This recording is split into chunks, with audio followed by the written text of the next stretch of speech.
August 5th, 2026. Let's go over the Nasdaq price action that occurred today. And also, here's the Nasdaq on a daily time frame. You can see the volume is at an elevated level, and you can see the momentum clearly, the price action momentum going to the upside right here after a nice rejection off of the 200-day moving average. We're going to look at the SPY as well, just to get a frame of reference here.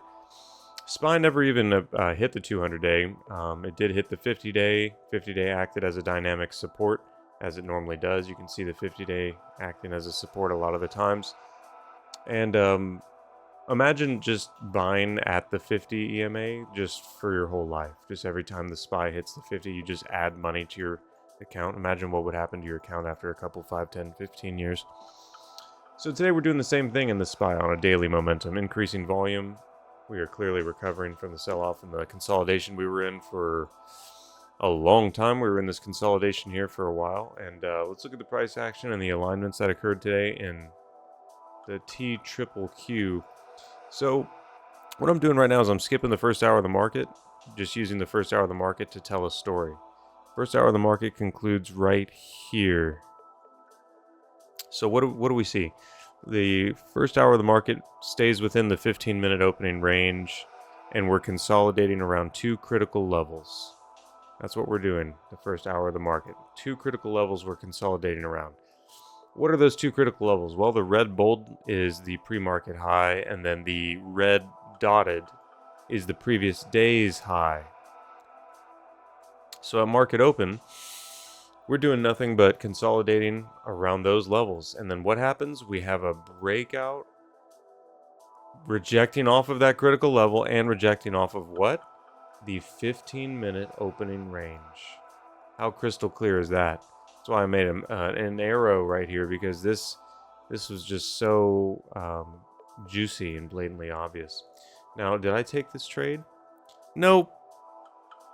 Because it wasn't my alignment. You know, the alignment entry would have been right here at 921. That would have been the entry. And let's see, would it have been valid? No, because the 15 hadn't crossed over yet.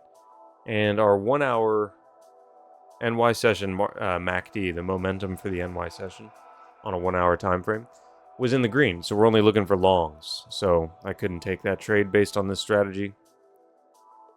And let's get into the market, see if we had any alignments that occurred. So the first hour, the market concludes right here. We have a consolidation, and then we're breaking below this level, which is a very amazing entry. This is perfect.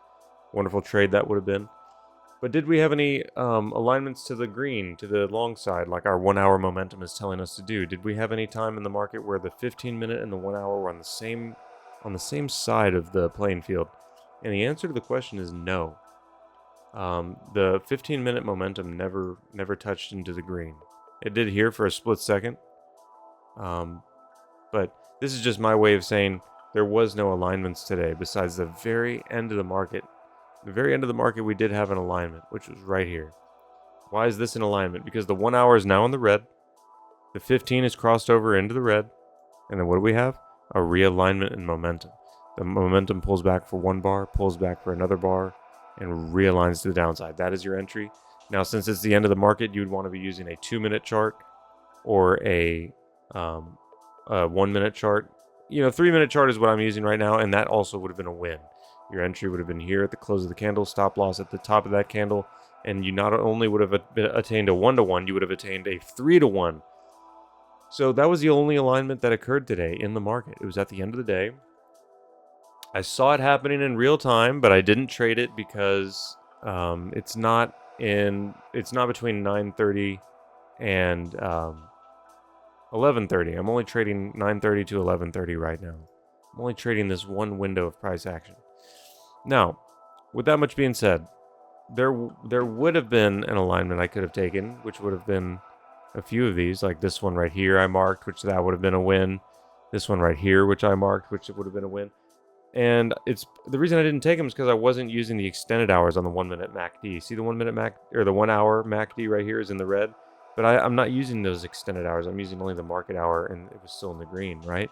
So it's just hard because I'm caught in the middle now. I don't know whether to use the extended hours for the 1 hour higher time frame momentum filter, or do I use the NY session Or do I just look at the histogram bars themselves and follow that direction and then wait for the 15 to support? I don't know, but either way, there was 2 opportunities here today that I did not take. That would have both been wins, and it just stinks that I didn't take them because of this rule here. But anyway,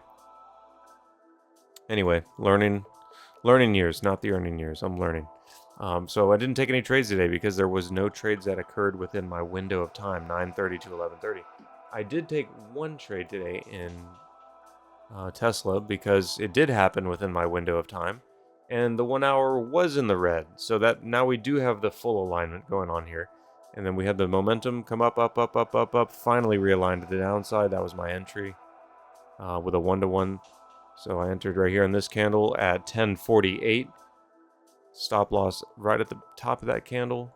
And then in 3, 6, 9, 12, and 12 minutes later, it hit my profit target of a 1-to-1. So that was the only trade I took today, which was a win. But with that much being said, that was the price action for the Nasdaq, and I will see you in the next one.